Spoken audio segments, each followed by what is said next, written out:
Yo, what's happening? What's going on, everybody? That's right. We chilling. This is the November 12th, 2023 episode of the Boxing Source. We getting it in here, man. We getting it in for this one.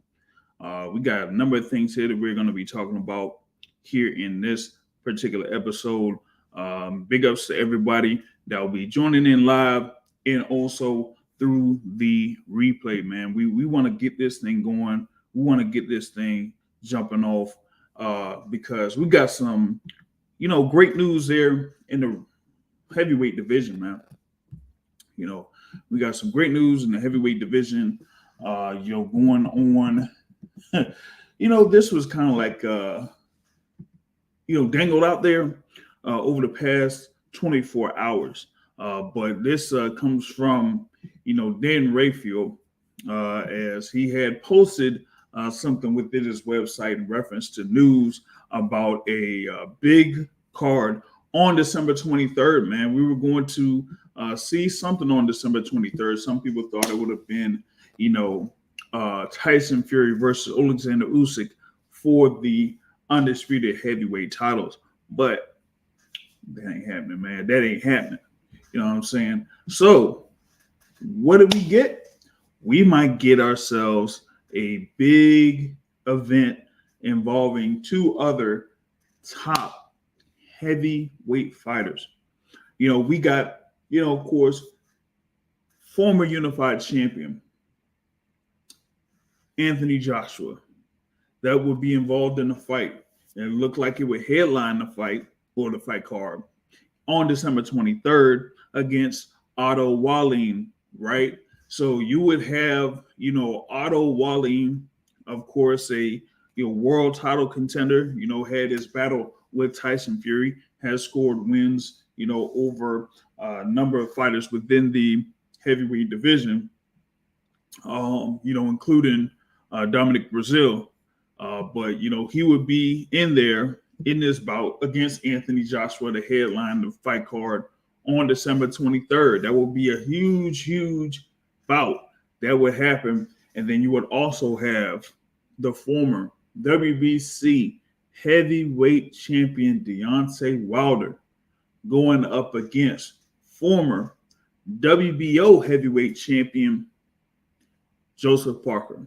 Now, Joseph Parker was just involved in, the fight card that had Tyson Fury versus Francis Ngannou. So he would be just coming right off of that particular bout, to go in there against Deontay Wilder. And that would be huge news. That would be huge news in the heavyweight division. There have been some, rumblings that potentially Deontay Wilder would be involved in the fight real soon.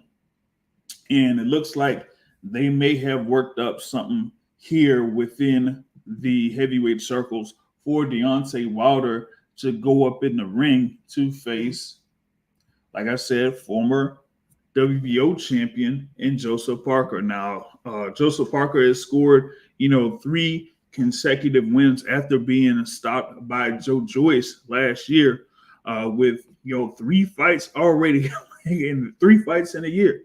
Beating Jack Massey, beating Vigo Pelu, and then having his win over Simon King where he scored a knockout victory. So he's there, of course, 33-3 with 23 knockouts. Did lose to Anthony Joshua, in a unification bout sometime back. But, he's been trying to, get it back in the mix in the heavyweight division. But, ended up, having that loss to Joe Joyce. That was his latest loss. And of course, with Deontay Wilder, this would be something where he would be able to get in a fight this year. He hadn't fought since last year at the Barclays Center in October of last year, where he had just a 1-round, victory, man. That was just something there where, I think people were kind of like saying, hey, we wanted to see what Deontay Wilder was going to do this year. Of course, we talked about him potentially facing Andy Ruiz Jr., but that didn't, come to fruition. So we were trying to see about, working him into, getting about maybe against Anthony Joshua, but that would have been for next year, So they wanted to see if they could just say, hey, let's just get him in let's have him in for something this year. So at least he has one fight in the books, here, for 2023. And so with that being said, this could potentially be it, that he could go ahead and face Joseph Parker. Now, at some time there had been something where you kind of like said, hey, you maybe would have had Wilder versus Parker sometime in the past, but it didn't necessarily come to fruition in the past, where it could have been, maybe a potential unification bout or something like that or whatever. But this time around, you got these two guys. They don't have, of course, they don't have any world titles, but they're trying to get back into the world title picture. So, we want to see if you could have, Deontay Wilder there against Joseph Parker. That would be a really, really big bout. Of course, with Deontay Wilder, he has, 46 professional bouts already, 43 wins, 42 of those wins by way of knockout, and 2 losses, of course, to Tyson Fury, and 1 draw to Tyson Fury. So, he's beaten just about everybody he's faced with the exception of Tyson Fury. That puts him, there, of course, among the top 5 in the heavyweight division. So, and, with him having that high knockout ratio, people want to see if he will be able to have that here against Joseph Parker, if that fight, comes to fruition, man. So definitely looking forward to seeing if that would take place. But also, wanted to get this into with Anthony Joshua, like I said, former unified heavyweight champion. He's had a couple of fights already this year. He's had the fight against Jermaine Franklin. He's had the fight with Robert Helenius.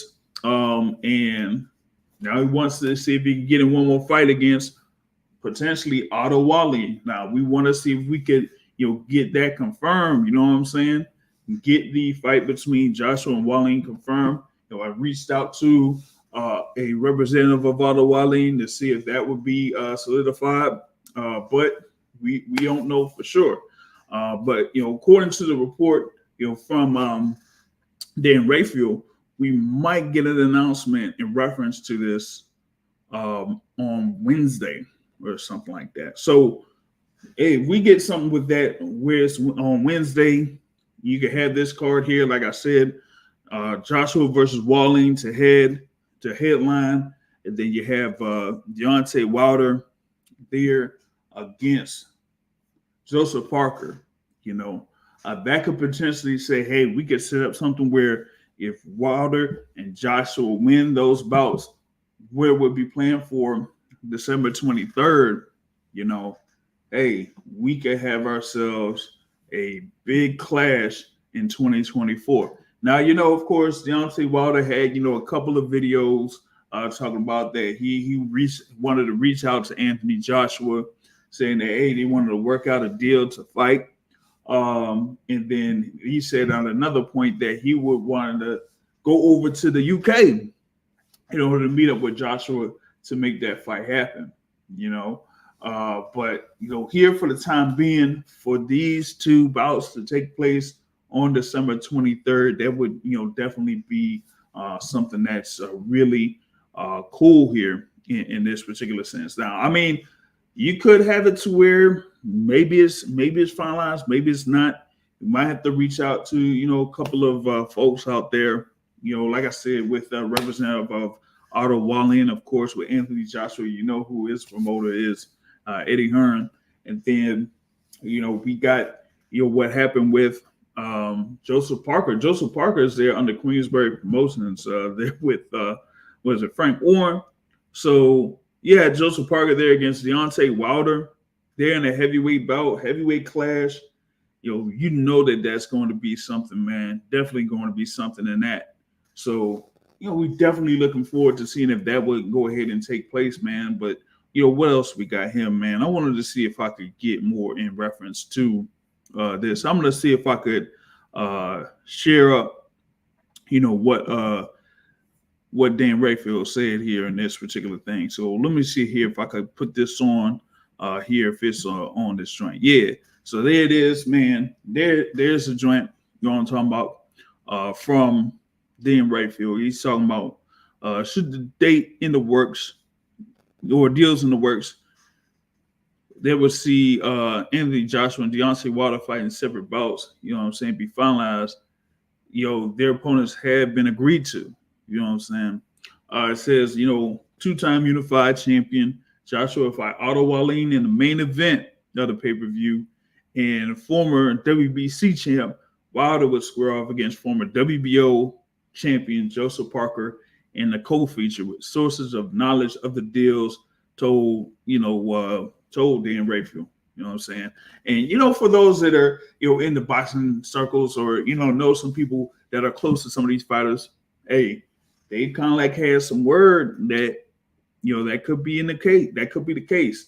And, I've kind of like, been reached out in reference to this, from the previous day that this was, really solidified. So, given that, you probably had some good deals for all of these parties involved to participate in a fight card like this. So for that to, take place, that would be really, really good, but that's, like I said, it's two days before December 25th there. So that would be something. And he said there are also several additional notable bouts that are, in the works of being finalized for the event, including Dimitri Bivol facing Richard Rivera, who they call Popeye the Sailor Man. Come on, man. Popeye the Sailor Man? Really? And it said, you also said that several top heavyweights are also slated for the card that's spearheaded by Turki Al-Sheikh of the Saudi Arabia's General Entertainment Authority. It says, hey, man, there's, a whole bunch of money that's being flipped around or whatever it is, man. So there's that too.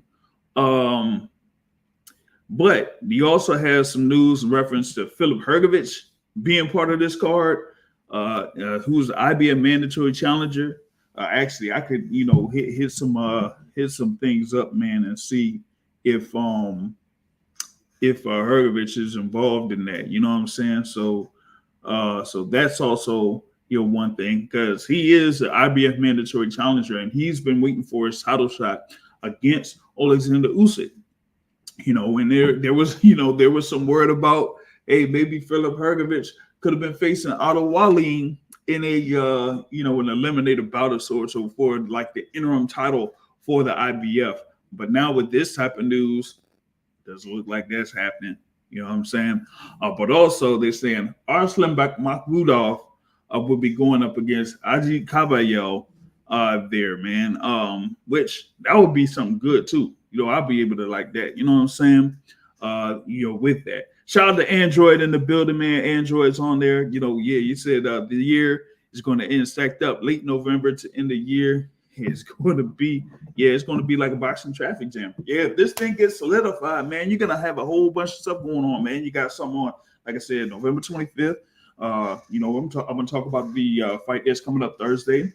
You got, those cards on December 2nd. You got, fight card that's supposed to be on the zones December 1st. That December 2nd is supposed to be Ryan Garcia there. That's going to be headlining the bout. You got December 9th. You know what I'm saying? Where you're going to have Haney versus Prograis. December 16th, you're supposed to have, David Morrell versus Sainak Beko. That could also have, Ryo versus Chris Colbert in a rematch. And then December 23rd. So, and then usually, you have some December 30th as well over in Japan, but also you got that unification bout, Bam Rodriguez there, that's supposed to be fighting against Sonny Edwards. So we got a whole lot of fights still remaining this year that's coming up in boxing, man. That's and if you add this to it, man, like you can't really say much about 2023, man. You probably had like the best year ever as far as like fights being put together and fights going down. And yeah, Also, yeah, I couldn't believe I forgot about this one. Nayo Inoue versus Marlon Tapales for the undisputed championship at 122. You know, like I mean that's wild. You what else? You also had the fight card that's supposed to be in Florida in December. You know, that's supposed to be part of Heisman weekend thing with the top ranked card. So there's also that. So that's a log jam there for a bunch of action packed fights, you know, in these last 2 months and pretty much like the last 6 weeks or so. All of this within 6 weeks or whatever. You know, that makes it a whole log jam, man. So you got a lot of action here in the sport of boxing. You definitely want to, you know, be able to, you know, catch all of that. You know what I'm saying? That would really, really be something for boxing fans to enjoy, man. You really can't complain much of nothing about the sport of boxing in 2023. We got just about all the fights that we could possibly have here this year. Big fights, great matchups, you know, stars being able to perform or be involved in fights. So 2023 is shaping up to close out with a bang, man. You know, so all these fans that talk about they don't like this fight or don't like that fight, we don't really need y'all in the paint. You know, we got all this stuff going on right now here in the next 6 weeks or so in the sport of boxing. You definitely got to enjoy that. But back, you know, what I was saying in reference to this thing from Dan Rayfield about that card, it's slated for December 23rd if it happens. Like I said, Mike Madov against Isaac Caballero in the heavyweight division. Yo, those guys are, you know, around that top 10 or so in these sanctioning bodies. You also got Daniel Dubois that's supposed to be involved in there against Jarrell Miller. Man, I don't know about that one, though. I don't know about that. I don't know. Do y'all really want to have Jarrell Miller in the same building as Deontay Wilder? Especially given what Deontay Wilder, what Jarrell Miller had on his Instagram, man. Come on, you really don't. I don't know if you really want to have all of that. I don't know. They might want to slow that one down. But they say Dave Dubois versus Jarrell Miller could be part of it. And then Frank Sanchez would be going up against Junior Fa. And then you'd have Jay Albertaya, the cruiserweight IBF cruiserweight champion, defending on the card. Man, I don't know. That's a crazy fight card. That would be a crazy fight card for December 23rd. And if they were able to pull something like this off, man, that had to be, you know, a whole lot of money plus, man, in order for that joint to go down.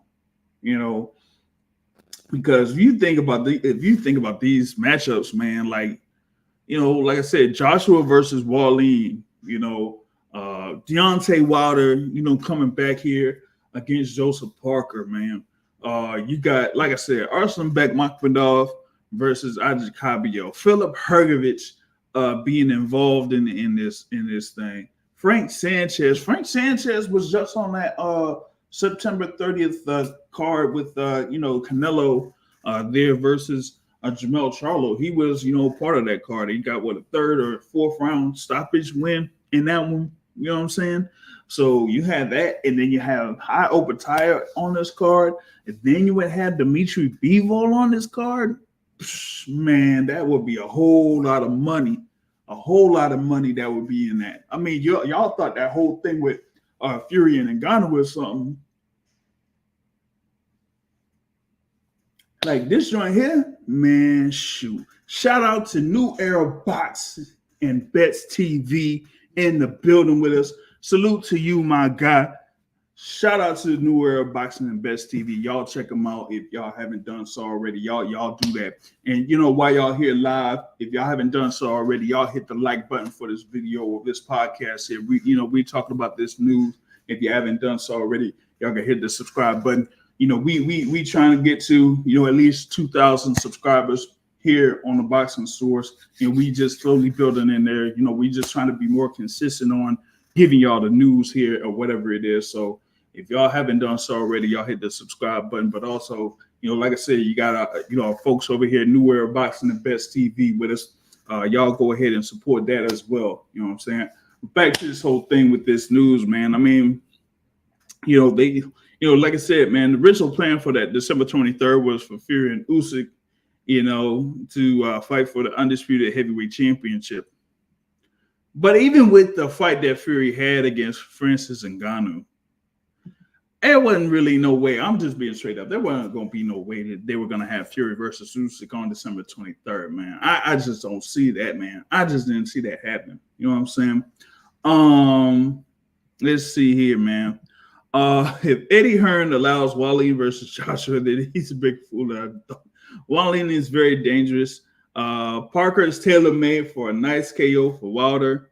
Wilder loves a shorter heavyweight as an opponent. I completely agree with that last part. Wilder is very comfortable with guys that are around, 6'3", 6'4", something like that, that are, have that shorter reach. So, someone like a Joseph Parker, he loves those type of guys, or loves facing those type of guys. If it's anyone that's like around 6'6", 6'7", or of course with like Tyson Fury is 6'9", Wilder has issues with those type of guys. He's been able to stop, a few guys there that have been around that range, but he does have some issues when it comes to, calculating the range against those type of fighters. But if it's against a shorter fighter, he could, use his left hand to be a range fighter and then try to shoot with the right hand, or try to, mix things around with what he's able to do in order to set up traps against his opponent when it's a much, shorter fighter. But against solo fighters, he, kind of hasn't adjusted to that type of thing as of yet. So, this thing comes forward December 23rd for, Wilder versus Parker. You could, pretty much like highly, look forward to maybe a Deontay Wilder knockout victory there over Joseph Parker. And you had something there, of course, with the thing. For Wilder to get back in the ring here against Joseph Parker, but Parker had his last knockout loss to Joe Joyce, who is there around 6'6". Let's see if we could get in the guest here to talk about this news as well. Let's see how this thing going here with the boxing academic here in the building, man. What's happening with you? Not much. How you doing tonight? Looking good. Does my phone have an echo? I got a notification from StreamYard that Chrome has an echo. Does my phone have an echo? Yeah. Okay, so I'm gonna come back and I guess I'll open another browser. All right. So yeah, we gonna see if we can do that, man. Hey, StreamYard got to do something about that though, man. They gonna have to do something about that, man. We having all of these issues, you know what I'm talking about, with all that. So, but back to what Sid was saying, man. Shout out to Sid on that. If he said if he allows Wallin versus Joshua, I don't know, man. Like I said, I've been trying to confirm that whole thing there on Wallin's side and see if they got something in. But they've been trying to pursue that fight against Anthony Joshua for some time, man. At least since last year, But of course, when Joshua came back after his loss to Usyk, he had the fight with Jermaine Franklin. So it wasn't Otto Wallin, it was Jermaine Franklin. And then, Joshua was supposed to have, yet another fight that was sealed in. But, that didn't necessarily happen. So they had, Robert Helenius, there to, be his replacement opponent. So now you have Joshua here in his third fight this year, so that kind of that would be something there for Joshua to have 3 fights in a year. There's been some time before Anthony Joshua has had 3 fights in 1 year. Of course, when he was like unified champion, he would pretty much like have 2 fights a year or just have 1 fight.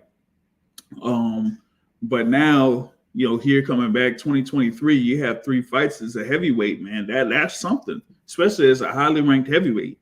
That's something.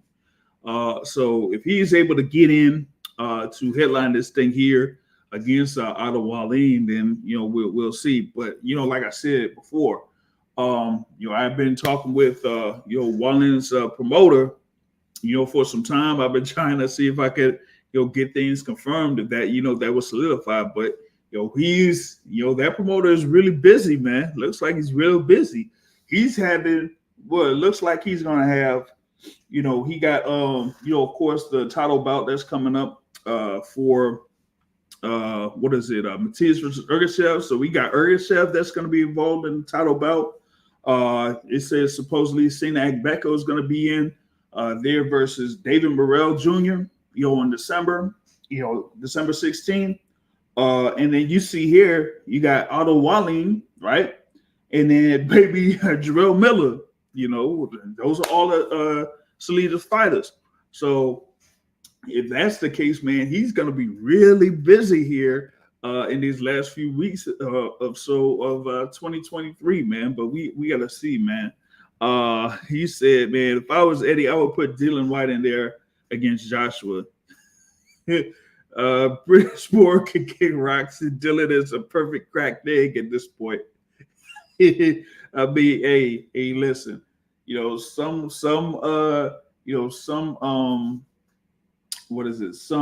organizations are able to let things go and other organizations aren't. I mean, I don't know, man. I think that's what it was. I think it was supposed to, Dylan White, I think it was, that was supposed to be in there, right? With the rematch against Joshua, earlier this year, but it fell through. So, man, but I don't think they would put him back in that quick. I mean, I could be wrong. Hey, we seen Conor Ben be able to be part of a fight card in Orlando? What was it, last month or something like that? So maybe Dylan White could get in the paint somehow. You know what I'm saying? But I don't think they would be able to work something in time for Joshua and Dylan White to be part of that card too. But it is Saudi Arabia, so how things go in Saudi Arabia or whatever. We'll see how that is. Looks like that thing may be situated. Yeah. Yes, sir. Can you hear me? Yeah, we good. Okay, I sound better? Yep. Nice. Yes, it's difficult to get in with a new browser. You got to sign in and remember your password and stuff. Yeah, I feel you, man. Hey, man, looks like, man, December 23rd, we got something big going down, man. Deontay Wilder could be back in the paint, man. He could be back in the ring. Against Joseph Parker. Yep. And I said earlier, man, remember there was one point you could have had a unification between Wilder and Parker that didn't work out. And you already know about, Wilder trying to get a fight in there with Andy Ruiz Jr. and that didn't work out. So if they're able to do this, that would be something, but also it would kind of be a bad look for Andy Ruiz Jr. because he could have sat back. He could have waited it out. He could have been patient and he probably could have had, money or the right amount of money to be part of this. But now he's completely out of the paint, and now you could have Deontay Wilder back in the ring against Joseph Parker in a high profile fight. Yeah, you know how it is when you're younger and you learn the process of winning, and you be afraid to take chances because you're so afraid of losing and stuff. And it ain't even about getting better. It's about, I shouldn't do this or I shouldn't take chances because I may lose, Mm-hmm. It's unfortunate that he could potentially be out of it altogether. But one monkey don't stop no show. And that's an interesting fight between Wilder and Joseph Parker. Quite naturally, Parker is going to try to stay away and sort of move and try to win a boxing match. I could see him try to throw heavy shots at Wilder too at times, because Wilder has been susceptible to getting hit with bigger shots, and obviously the sample size that I'm looking at is Ortiz and Tyson Fury, which are, well, at the time when Ortiz fought Wilder, he was a better fighter than he is now with age, with father time or whatever. But Joseph Parker going to be trying to stay away. He's going to be trying to use his movement, use distance in a way, but distance where he can come in like a little mongoose and then get back out, and then probably try to land, quick, heavy shots, and then still try to get out. But Wilder, if Wilder's smart, Wilder be exactly how he normally is. Fight a controlled fight patient, use that length, and make sure that Joseph Parker has to always get past a landmine. Every time he try to come in, Wilder fighting off the back foot, using that, that front hand to make Joseph Parker get past that landmine. And then once he get past them first few landmines, guess what's gonna be on the back end of that landmine field waiting on him? Pretty much like an uppercut to me, man. Shit, an uppercut, the right hand straight. It's gonna be some grenades. It's gonna be some grenades already there waiting on him. Yeah, I couldn't think of. Go ahead. Other thing too, though, is that with Wilder, that's been working with of course, with Malik Scott, for a few years now. He's had or tried to add another more things in his repertoire. So he's going to be trying to mix things up in reference to his jab. I think he's going to try to set things up by having the left hand be going up and down, and then try to set up traps there for Joseph Parker, because with Joseph Parker, like I said, he's a shorter fighter and he has like a much shorter reach, there with the, what is it, like 7-inch disadvantage there for Joseph Parker. And he's not necessarily like a guy that could really bob his head around and try to move and give his opponent different looks. So Deontay Wilder, man, if he is able to be very fluent in what he does as far as like mixing up his offense, I don't feel like he should have that much issues there with Joseph Parker, to me.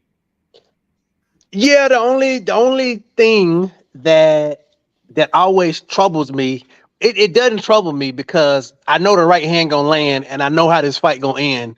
It's gonna end in a knockout. I know the outcome, but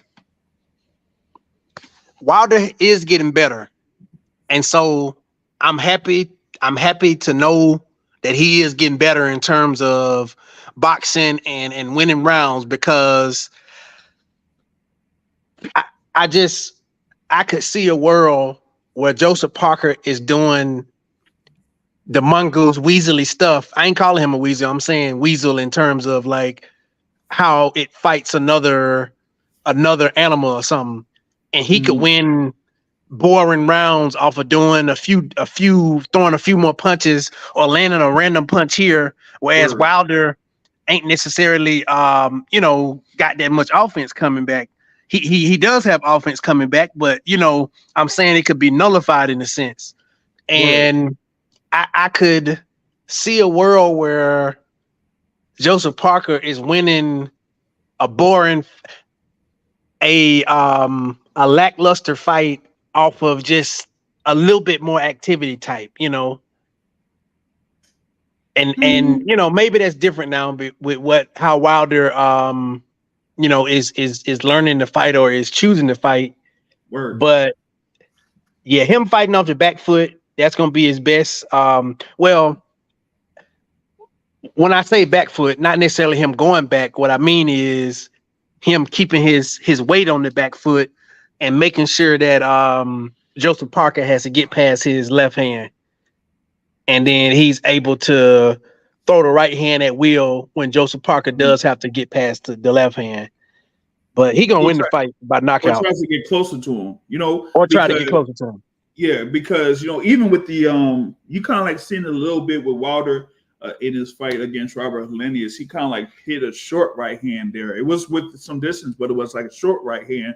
But you also seen it, of course, when he had his fight against Arthur Spilka, at the Barclays Center some years back, that he was able to, fight off his backhand or back up and, have it to where he could still have his right hand and just shoot that, where he's able to, gauge the range pretty well. So that's why I say, like, with Parker, even though he could have like a mongoose style or try to have a high guard or, to try to get into the inside, like I don't see like where Parker could have something or like something in his repertoire and his offense to where he could really, like get to Wilder, really like hurt Wilder in that particular sense. You know what I'm saying?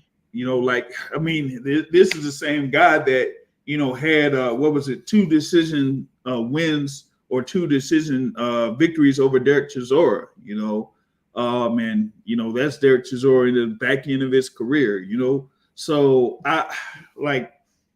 Chisora does give like a different style, but the thing about, Chisora to me is if you are completely like comfortable in what you do, you really shouldn't have that much issues against Derek Chisora at that particular level, So that's why I don't really, give Parker, that much.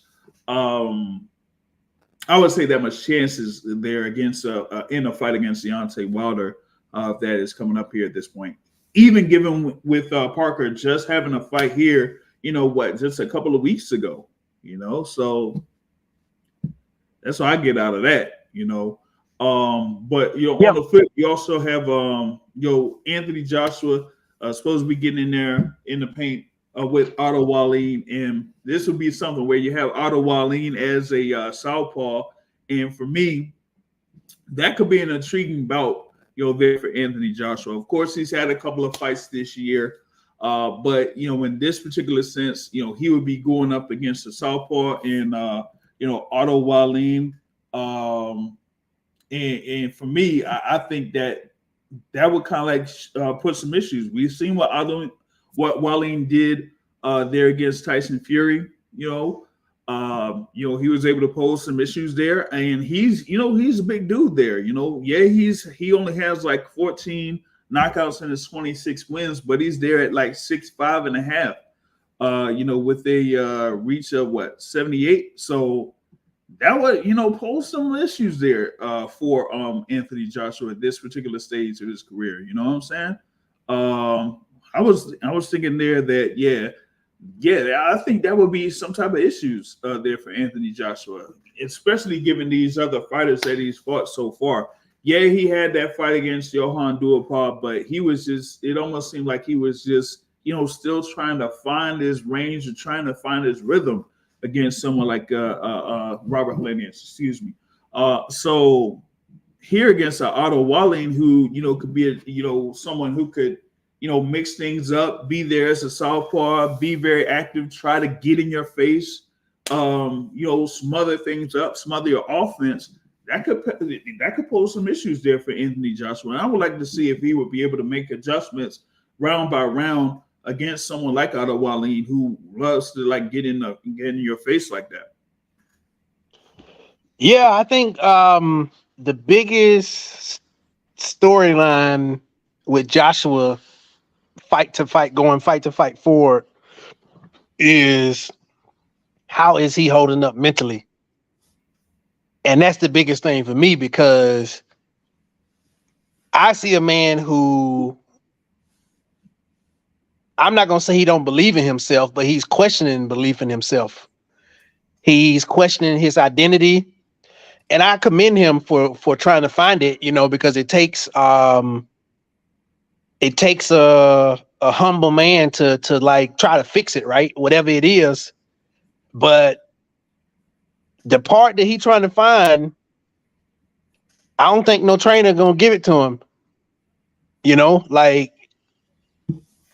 Yeah, man. I think the man trying to find himself, and go ahead.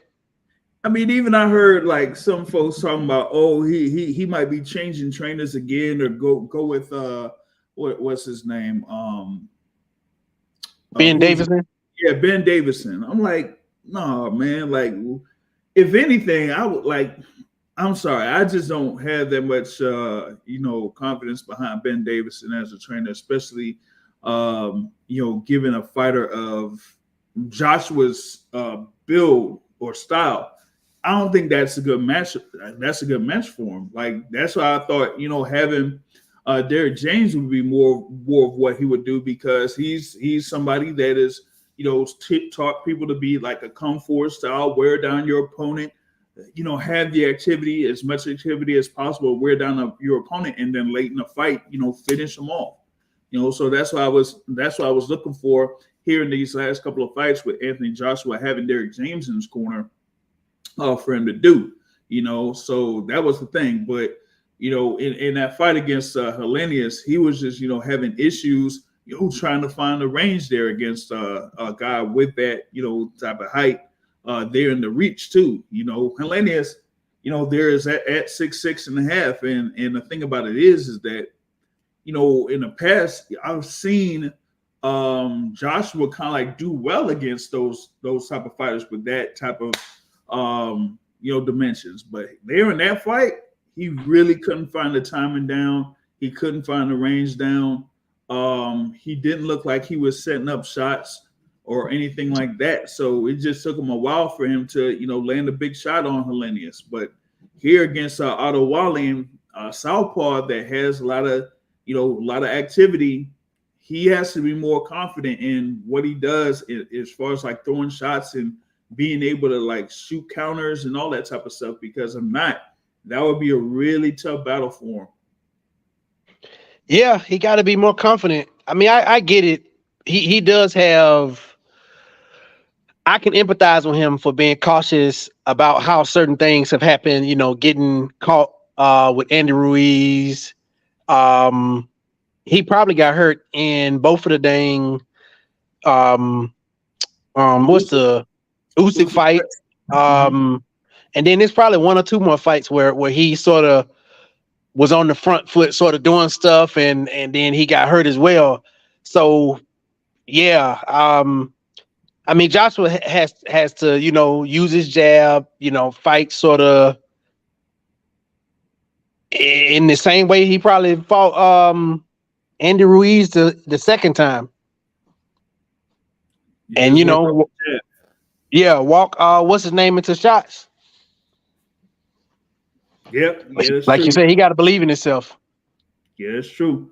But, some thought that he would have, been able to build some confidence on that particular fight and, build off of that, but he, kind of like had that, I guess extended layoff or so to speak, and then had the fight against Kubrat Pulev. And, maybe that would have been something for him to build his confidence or whatever it was. But, even with that, he still didn't put it all together in his fights against Usyk.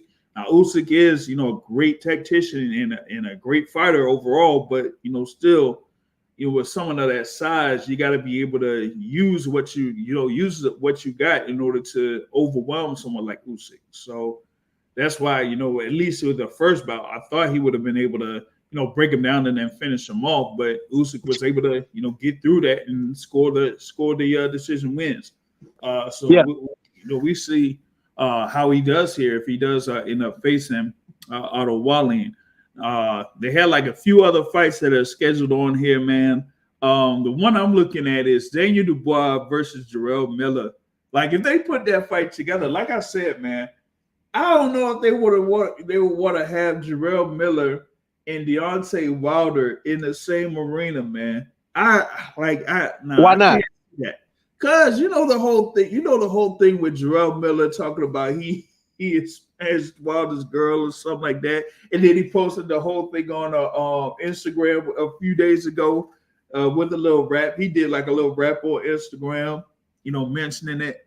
You had like what it was, Tay Jones kind of heard that and then said, "Hey man, he said Jarrell Miller got to watch himself" or something like that, man. I don't know if they would be able to put like a fight together like this, man. But who knows? Oh, Jarrell Miller, who got suspended, Jarrell Miller. Yeah, Jarrell Miller that got suspended, Jarrell Miller. Okay. Jarrell Miller that, could have, what was it? He was supposed to have a fight what it was. What was supposed to be like at the WBA joint or something. Yeah, I thought he was going to be involved in some WBA bout with Manuel Char or something, but I guess that fell through. So now they say maybe he'll face Daniel Dubois, man. And you know what happened with Dubois? He thought he had a stoppage win over Alexander Usyk, but it ended up saying it was a low blow. And you know what we said about Daniel Dubois after that? He looked like he quit. Oh yeah, Usyk, you know, the same way he gonna quit in this fight. He gonna. Man, I hope he bite down. I'm saying this. I'm not indicting this dude. I'm not saying that this is what will happen. I'm saying I hope he proves these words wrong. But if Gerald Miller is the same, is anywhere close to what he used to have the potential to be, which he ain't now. He looked worse. Which this may be a good time for Daniel Dubois to take him. But the old Gerald Miller who used to throw all them shots and still be able to throw them shots in round 10 and stuff, Daniel Dubois definitely would have quit against him. But this guy a little bit more rotund, probably can't throw as many shots, probably gonna get hit a little bit more. I mean, Daniel Dubois, you gotta try, man. You gotta try. Take this dude out, take him out early before you quit, before you decide to quit. Yeah, the thing with like Jarrell Miller, man, like I don't know where he's at this point, man. Maybe his biggest, he was like at 340 pounds, man. And his last bout against Lucas Brown, he was like at 330 pounds. I was like, man, he's definitely up there, man. So if he goes in there against Daniel Dubois, man, I don't know. If Daniel Dubois can't do something to like really hurt Jarrell Miller, yeah, you might as well pack it in, man. You might as well pack it in because, I mean, Jarrell Miller will probably just overwhelm him and he'll end up, getting tired again or find a way to get himself out of the fight again, man. Go on that knee and not get up again. Yep. Take a knee again, man. So you had that. What other fights they said? Like Frank Sanchez, they said Frank Sanchez would be involved in a fight. Philip Hergovich might be involved in a fight. Man, I gotta see. Yeah, I gotta see about that. Who gonna pay for this? That's my question. That's what I was saying, man. I'm like, they said like it says spearheaded by Turkey Al Sheikh of the General Entertainment Authority of Saudi Arabia. He said they're spending a whole bunch of money to bring sports and entertainment events to the country. I'm like, man, listen, I don't see how you would have all that type of money, man. Like, think about it. You would have, you got Deontay Wilder, of course. You got Anthony Joshua out there, man. That's already like, 40, 50 million. And then you're going to have, all of these other fighters there. That would kind of like make it, like 100 million or something like that. So they willing to blow like 100 million plus or something for this type of a fight card? Man, I don't know, man. And then who actually gonna fly out there? I'm saying there gonna be people flying out there, but the fact that you gotta fly, a lot of people gotta fly to a different country. That's gonna stop people from coming. I don't think they care about all that. It would kind of like be a similar situation to the thing with Fury and Ngannou, man. Where they just flew a whole bunch of folks out there from around the world, and then they would just have the people there in Saudi Arabia already attending the bout. So that was kind of that's kind of like I guess what they're gonna do here. Because remember, even with what it was with Wilder, right? They were seeing if they were going to get, not only the thing with like Wilder and Joshua, but they also were considering possibly Wilder versus Usyk. And they had Wilder, signed with, like Skill Challenge Promotions or whatever it was that was, involved in this type of thing. So, I mean, I guess they were still trying to, make some type of event, but I just didn't know that they would try to fit it in for, December 23rd. That's a tough pull. You know what I'm saying? That's a tough pull. So I'm like saying, hey, man, that's crazy that they would kind of make this card to pull off, especially here for December 23rd. If you're not gonna have what is it, Fury versus Usyk? You know what I'm saying? So we'll see. Like I said, I mean, they said what it was supposed to be. They're gonna probably announce something on Wednesday. Yeah, they said that they may put on a news conference on Wednesday.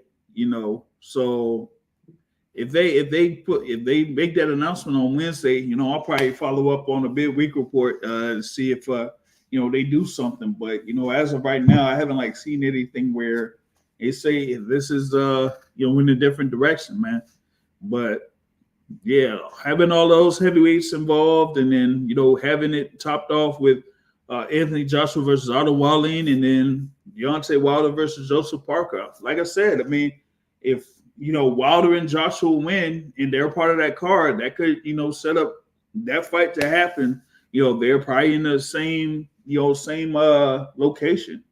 So I'm like this. If there's anything to have it to be any closer to where we could have Anthony Joshua versus Deontay Wilder, then I'm all for it. So if they just have these fights happen first and just get those out of the way, then yeah, we could do that. So I'm curious why Anthony Joshua would be the main fight on this card. Probably because he probably has more money with him involved. That's probably it. Yeah, I mean, given more international money. I got you. Yeah. So that makes sense. So that's probably why that's the case. So that I'm looking forward to seeing if that's gonna be the thing here. Like I said, later this week, if they go ahead and announce that, then hey, we gonna have something here for the end of the year. It's like I said, man, boxing, for these last few weeks is gonna be really, really good, man, really good. I named most of these events that are coming up here, and it's only about 7 weeks left, 7 to 8 weeks left in the year, and you're gonna have all of these fight cards, coming off. So it's gonna be crazy, man. Definitely gonna be crazy. But like I said, I mean, I'm kind of looking forward to all that happening there for this year, and then December 23rd, if they pull that stuff off, man, that's gonna be great. But shout out to all of those that are listening live here on the Boxing Source YouTube channel. If y'all haven't done so, hit the like button. We really appreciate the support here on the Boxing Source. We got that going on.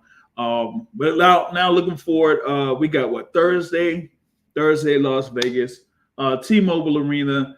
They got Shakur Stevenson versus Edwin De Los Santos. I know some people have been talking about, the ticket sales or whatever's going on with the ticket sales at T-Mobile Arena or whatever it is. But we want to go ahead and talk about, the fight or the fight card. WBC, lightweight title on the line, vacated, of course, by Devin Haney. Shakur Stevenson undefeated there, 20-0. This fight against Edwin De Los Santos. Folks talk about, De Los Santos being a power puncher and, being very dangerous and that type of thing there. But I'm seeing Stevenson show out in this particular bout, man. I'm really looking for Shakur Stevenson to show out in this bout. Yeah, from the tail of the tape, you got Shakur Stevenson at 5'8" with a reach of 68. And then Edwin De Los Santos, he's also 5'8", but with a reach of 70. So we will have a reach advantage of 2 inches there. But from a skill level standpoint, I just think it's something where it's going to be Shakur Stevenson that's going to show out in this, man. This is one where he'll be potentially be a 3-division world champion. That he wants to show he is the top guy out there. He feels like he's better than Devin Haney, that he's better than Tank Davis, that he's better than I guess whoever else is out there, whether it's at lightweight or maybe even super lightweight, So here in this bout, he wants to like show like it's something where he's like at a big stage, like he was against Oscar Valdez, you know. And in that fight with Oscar Valdez, like Valdez really didn't have an answer there for Shakur Stevenson. Now here with Edwin De Los Santos, man, we got to see, you know, how that is, man. Salute to Bruce Gas, Boxing Jazz, and more, man. Showing love here on the Boxing Source, and yeah, man, new era, man. I mean, you know, some people can't wait for it, man. We got to see how, you know, this is going to turn out here on what is it, ESPN?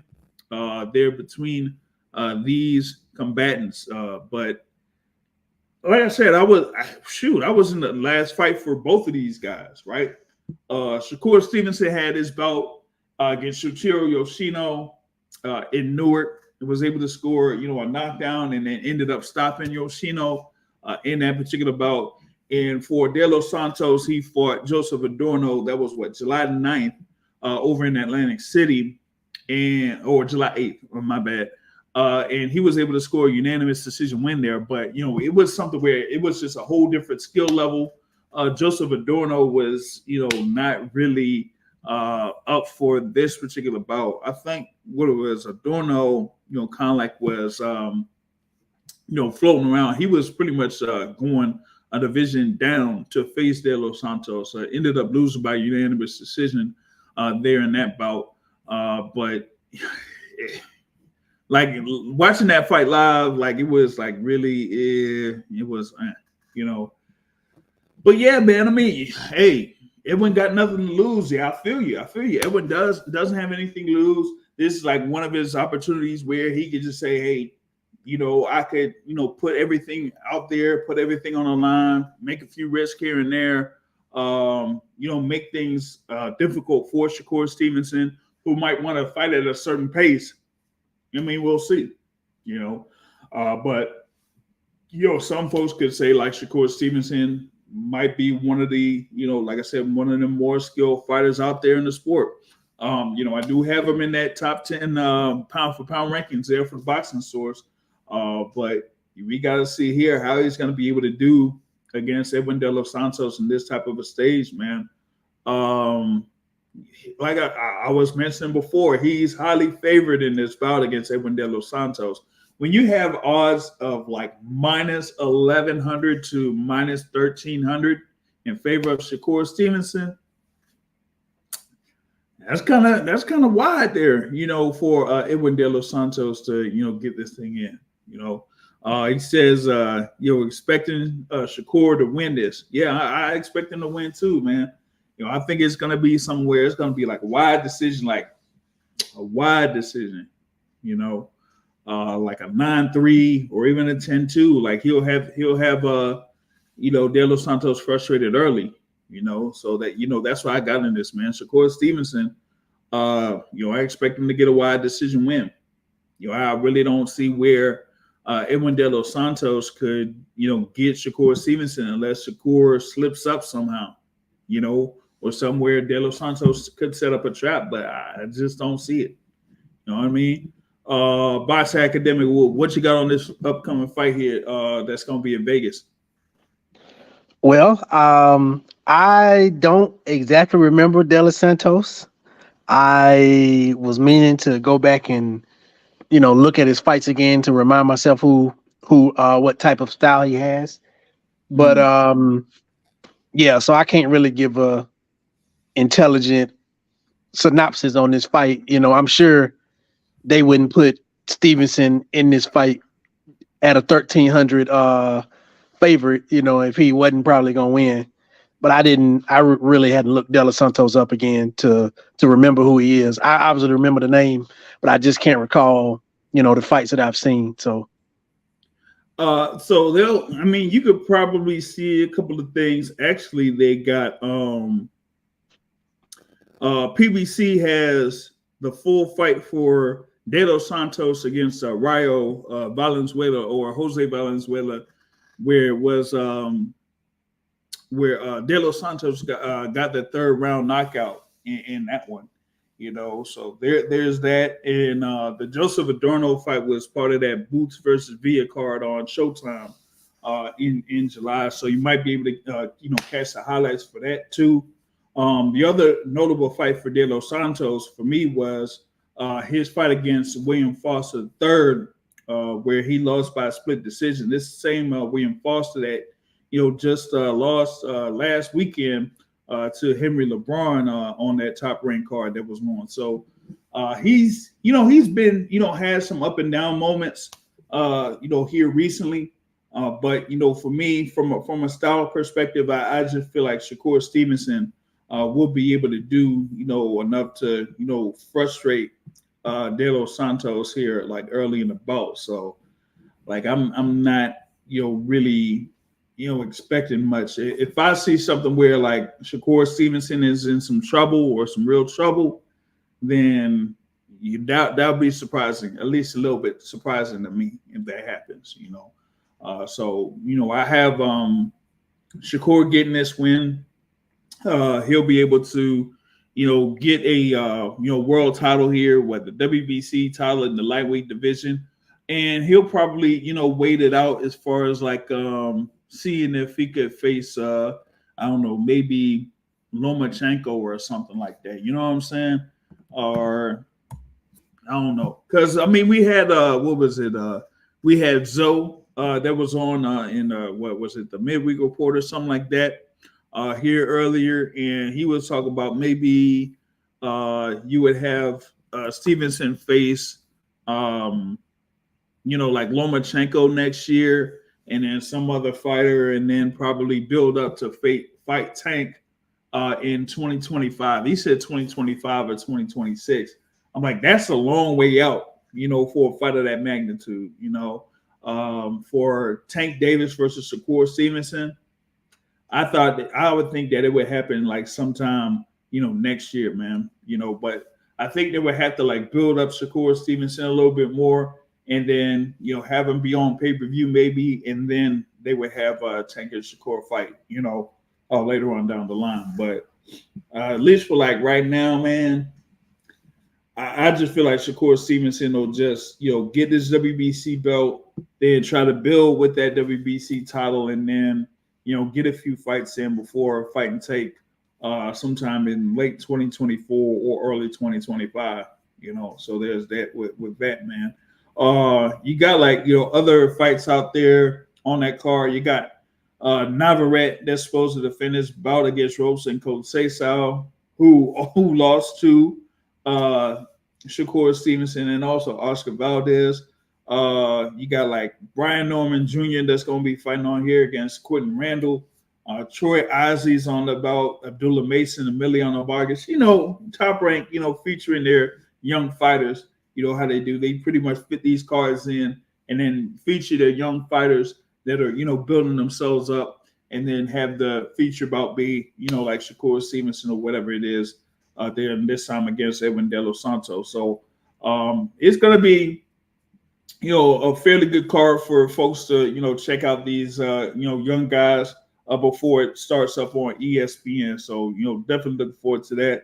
Wanted to see, what else is out there as far as like the schedule goes, because, like I said, I mean, you got like a few notable fights that are coming up later this year or, in a few weeks. But, also you had the thing with the All Access with David Benavidez and Demetrius Andrade. So, I mean, folks, if y'all haven't done so already, y'all could check that out. But yeah, I'm thinking from like November 25th until, the end of the year, you're going to have a good amount of good fights that are going to be coming up that, folks can look forward to there, man. So, that's what I got, man. Actually, that's mostly it, man. Here within an hour or so on this podcast, man. I really don't see much else, that's been that's happened. You know what I mean? Well, what's his name getting the title? You probably already spoke on that, though. Well, who? Boots getting. I haven't really spoke about that. I haven't spoke about it. Pretty much like, just saying the whole situation. I talked with, of course, our guy Jamil White, some sports media, who's been out there, around the camp for Jerome Boots in his talk with Bozy Ennis in reference to that, and also Boots, and said that, like he said, he will look forward to defending about the title against Mario Barrios, but he said, man, he still wants Terrence Crawford, but from a fan's perspective, it's pretty much like Crawford fans are up in a tizzy about it. And I'm like, this is the IBF being the IBF. They've done this before. This is nothing new. If it was Errol Spence that won the undisputed title and had the win over Terrence Crawford, they would have stripped Errol Spence because they had that rematch clause. So it wouldn't have mattered. This is definitely a way to get them to fight him. Oh yeah, that's the thing though.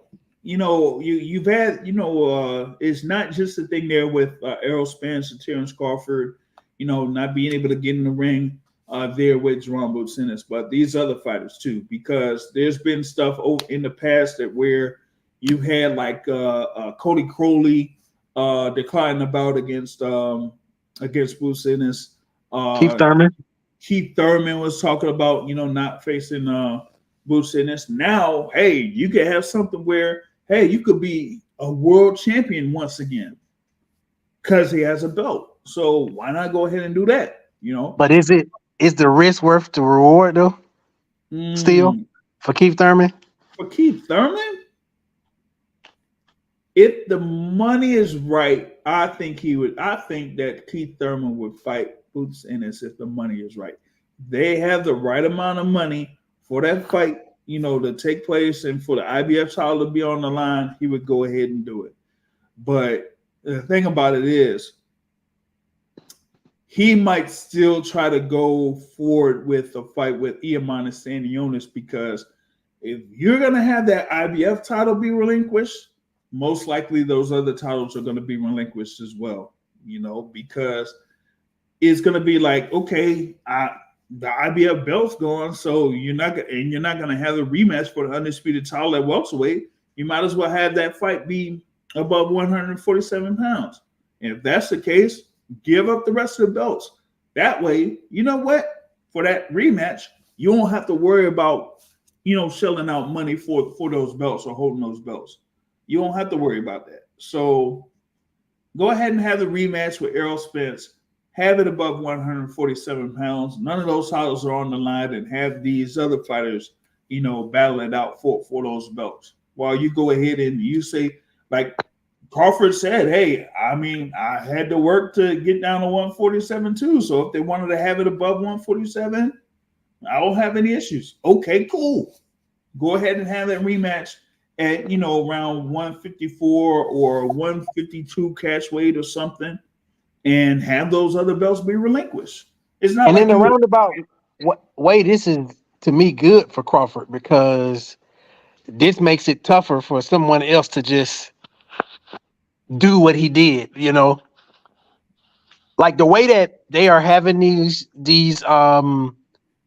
unified and undisputed fights now, the frequency is happening a lot more now. Mm-hmm. But with him letting the belts go, might be a good thing. Because can't nobody just come and beat him and then say that they the champion. Undisputed champion. Yeah. But that's the thing. That would be the second time, because, outside of what Canelo Alvarez and in the past, what was it? Alexander Usyk, when he had the undisputed cruiserweight title, you really don't see people defending the undisputed championship. So in this sense, he would just be giving up these belts like he gave up the belts at 140. And you seen how what we had in 140, where those guys had to fight for those belts, and eventually you had Josh Taylor become undisputed champion at 140. But here in 147, now you could have that happen in 147. Have Mario Barrios and Keith Thurman and Iamana Stanionis and Boots Ennis and maybe I don't even know now for the WBO, since dude lost, so now it's like Giovanni Shantian, I guess, will fight for the WBO belt someday or something. But at least you would have like the whole thing where, yeah, maybe these guys could go ahead and fight it out for the undisputed championship at 147. You know? Yeah. I mean, and the guy to sort of keep at the top is Boots. I mean, he offers the toughest test for anybody, and from the position that he's coming from, he'll fight anybody too. Mm-hmm. So, I mean, he probably the best guy to give this belt to, because if you gave the belt to Keith Thurman only trying to fight certain people. But now maybe like you said, with the right enticement, maybe he will fight Boots. Yeah. So I mean, we got to see how that turns out. But I think Boots. So they say that Boots is now allowed to have a voluntary defense of the belt. So maybe you'll see him in against somebody within like February or March or something, and then after that, maybe have a unification somewhere or who knows. So, but at least right now we see like Boots is now the full-fledged IBF champion. He's not interim champion anymore. He's the full IBF champion. So definitely look forward to see what's going to be next year for him. Does this bite him in the butt since he didn't earn it in the ring per se? Does it? I ain't even talking about the fan perspective to be like paper champ. I ain't talking about that, because if anybody deserve it, it's him. If anybody who is deserving of it, it's the most athletic, skillful guy in the division. But I'm saying the fact that he didn't have that high pressure situation and have a little bit of stress. Mm-hmm. Is that going to bite him? The fact that he hadn't had to raise his level to that and he got the belt? To a certain extent, because he didn't have it to where he's actually fighting for that IBF title. Like he fought for like the interim title, but it's not like, for the full title. Like say, for example, if he fought like Roman Villa for the IBF title, or maybe somebody like a Iamana Stanionis or Cody Crowley for it, because that was gonna be the situation, right? They actually had it to where they would have put Boots Ennis in there against Cody Crowley, and it could have been for the vacant IBF title, but Cody Crowley, kind of like passed that up. So they kind of like took away that opportunity for Boots Ennis to say, okay, I fought somebody for the world title and I beat them for the world title, so I'm the world champion. But in this particular sense, like you said, folks know the overall skill level of Jaron Ennis there. They know that he's pretty much like one of the top guys there in the welterweight division, and that he would probably be likely favored over the vast majority of the welterweight division right now. So, but the thing is that you got like some folks saying like, since he didn't fight Errol Spence when he held the IBF title, or Terrence Crawford here, that it kind of like takes away from him. I don't think it does. I don't think it does, because in my sense, I don't care. I don't think it really would have mattered if it was like Jaron Ennis or like whoever was a WBO champ, or like a Mario Barrios or something like that. I don't think the winner of Spence Crawford at that time would have faced any of those guys. I'm about to say none of them guys would have fought him. Right. And the crop that's with him, he gonna beat all them guys. So the guy that you would probably want to see him in the ring with is Stanionis, just because that's probably the next best thing that could you could question if it'll be a good fight. But everybody else that you name, like I'm not sure if it wouldn't. He should win those fights easy, probably. Yeah, that's the thing. Yeah, he probably would win those fights. He would be highly favored in a majority of those fights. Like who did I say? Like who could be a for example, for like a a voluntary defense, like Jamal James. Like, would they put Jamal James in the ring there against Boots Ennis right now, or Rashidi Ellis, or shoot, David Avasian? Like, who else would they put in there, man? Like, I don't see what they would do, man. Like, it's not a good look. And the thing about it now is, especially now at this point, right? Like, even with him having the world title, he's still not at the level of where folks that fight him would kind of be paid handsomely enough to, weigh that risk versus reward type of thing. The guys who better ain't gonna fight him. So yeah, he gonna have to beat the guys that quotation marks don't matter and make his own lane and then be like, hey, I'm here. What's up? Y'all claim y'all this, y'all claim y'all that. He gonna have to go and get all them titles and then be like, what's up? Right. Because it still ain't like it's still not like he can't move up. Still like he's he's like at 5'10", so he still got at 26. So he still got like a majority of his career left out there, man. Like a good 5-6 years plus, maybe. So it's like we're definitely going to be seeing a lot more of Jaron Ennis here, man, in the future. So this is pretty much like the start. But the thing about it is like folks can't say, oh, he ain't do this or he ain't do that when these guys really ain't fighting them. It's almost like a similar situation to up to this point right now with Demetrius Andrade. Like Demetrius Andrade at 154, he ended up winning the title at 154. Couldn't really get a fight at 154. Moved up to 160. Could have fought Billy Joe Saunders. Billy Joe Saunders' fault that the fight didn't happen.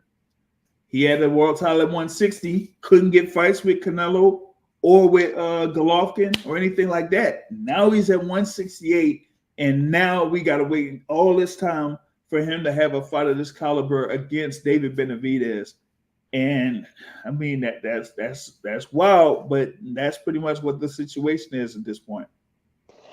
I want to go for my brown skinned brother, but he might be biting off more than he can chew on this one. Yeah, with Benavidez. Say what now? What with against Benavidez? Yeah. Like I kind of. I feel you on that. My logical mind is I mean Benavidez should be the betting favorite. I haven't looked at the lines, but he should definitely be the betting favorite. And it's just, a few things that, I did look at a couple things on him. If he is what everybody say he is, which is, all the fighters are like, man, he's the goods, you know what I'm saying? He got real good power. He got this and he got that and stuff. If he ain't that, then he'll probably do better than Caleb Plant. But the outcome could very well be the same. Right. Yeah, that's the thing about it is, I like I was saying before, I think that Caleb Plant fight that Benavidez had like really prepared him for a style like Demetrius Andrade. So, that's why I kind of like see like I'm leaning towards Benavidez in that fight. Like if Andrade wins, I mean that I think that would kind of like attest to his overall skill level that he's had. But here at like 168, especially dealing with somebody like Benavidez, who is kind of like walking around at much larger than 168. Yeah, I don't know how Andrew is going to be able to pull that off. But to that point though, yeah, Benavidez does struggle. He struggled in the first half of that fight with cutting the ring off, with landing shots. If Andre is the goods and he can actually generate enough power to keep Benavidez honest, and he can walk around that ring and not get touched, and he can do that for 12 rounds, that's something totally different. You know what I'm saying? But Can he do that though? I don't know. Not sure, It's hard to man. say because look who he. I mean, I get it. People ain't fight him, but it's hard to say. Can he? Can he do that though? Right. I don't know. So So yeah, we're gonna see him, man. That's a couple of weeks away, man. Yeah, this is in 2 weeks. So I mean, we're gonna see, but I'm looking forward to that fight. I'm looking forward to that fight card too. That's gonna shape up to be something really good. So definitely looking forward to that here. But like I said, the schedule, boxing schedule, really picking up here. Just revisit.